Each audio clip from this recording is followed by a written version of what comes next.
Okay, quick tip for all of you SuperHandy electric trailer dolly owners, or anyone on the fence about getting one. If you're moving a boat trailer, make sure to install your trailer hitch in this spot. For the best weight distribution and smooth towing, place the ball hitch in the middle of the frame between the two large power wheels. If you need to, go ahead and remove the vertical ball hitch adjustment.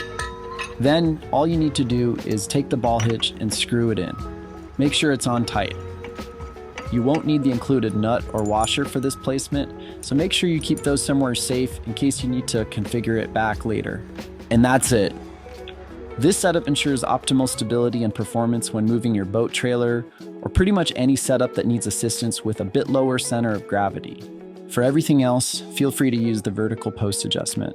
Check your manual for more details. Stay safe and happy towing, and hey, now you're one step closer to getting that boat out of the driveway and onto the water.